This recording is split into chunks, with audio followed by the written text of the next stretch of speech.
निवडणुकीसाठी 3 कोटी आणि 100 बोकड।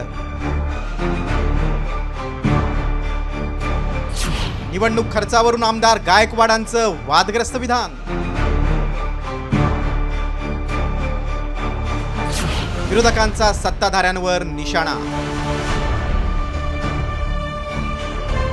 निवडणूक लढवणं हे सामान्यांच्या आवाक्यात राहिलं नाही हे वास्तव आहे। अगदी ज्येष्ठ नेते शरद पवारांपासून ते सत्ताधारी वर्तुळातील अनेक नेत्यांनी ते मान्य केले। आता निवडणूक खर्चावरून पुन्हा एकदा चर्चा सुरू झाली। त्याला निमित्त ठरलंय शिंदे सेनेचे बुलढाण्याचे आमदार संजय गायकवाड यांचं विधान। आमदार निवासामध्ये कॅन्टीन कर्मचाऱ्याला मारहाणीच्या घटनेवरून गायकवाडांवर नुकतीच चौफेर टीका झाली होती। आता आगामी स्थानिक स्वराज्य संस्था निवडणुकीच्या पार्श्वभूमीवर गायकवाडांनी खर्चाचं गुपितच उघड केलंय। त्यावरून विरोधकांच्या हाती आयतं कोलीत सापडलंय। आता का जिल्हा परिषद पंचायत समिती नगरपालिका निवडणुका सोप्या राहिल्यात? 1-1, 2-2 कोटी 3-3 कोटी, काही ठिकाणी तर 100 बोकडे एका जणाकडून। इतके महाग निवडणुकीमध्ये कार्यकर्ता उद्ध्वस्त होतो। आणि म्हणून प्रामाणिकपणे आमची पण इच्छा आहे की जे धोरण चिखलीचं ठरल, जे मलकापूरचं ठरल, जे खामगावचं ठरल, तेच धोरण जर बुलढाण्यात ठरत असेल तर आम्ही युतीला तयार आहोत। ज्याला जशी सवय तसं वक्तव्य, सवय लागली आहे। हे सगळे काय म्हणतात त्याला, खोक्यांची आणि बोक्यांची। तर ते खोके आणि बोके, बोके म्हणजे बोकडं, दोघांची सवय लागल्याच्या तोंडून दुसरं काय निघणार आहे? तेच निघणार।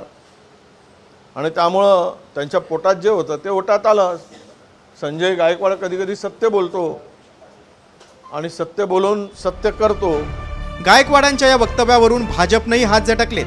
मंत्री गिरीश महाजन यांना याबाबत विचारलं असता त्यांनी काय उत्तर दिलंय ते ऐका।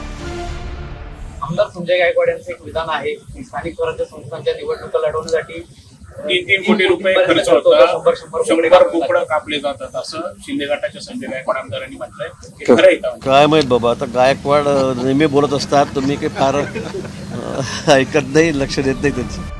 दुसरीकडे ठाकरे सेनेनंही गायकवाडांच्या वक्तव्याचा समाचार घेतलाय।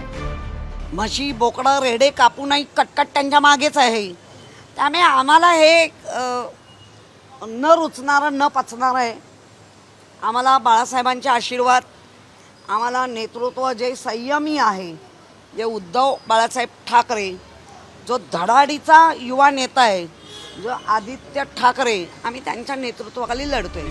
कधी हाणामारी तर कधी वादग्रस्त वक्तव्य करून टीका ओढून घेणारे गायकवाड यांना पक्ष नेतृत्व आता तरी तंबी देणार का, हा खरा प्रश्न आहे। दुसरीकडे निवडणुकीतील वारेमाप खर्चावरून निवडणूक आयोगही कडक धोरण आखणार का? आगामी पालिका निवडणुकीत खरंच खर्चाची कोटींच्या कोटी उड्डाणं होणार का, याकडे सगळ्यांचं लक्ष आहे। ब्युरो रिपोर्ट, साम टीव्ही, मुंबई। आता isakal.com आहे देशातील नंबर 1 ची मराठी न्यूज वेबसाईट। प्रत्येक अपडेटसाठी isakal.com ला नक्की भेट द्या।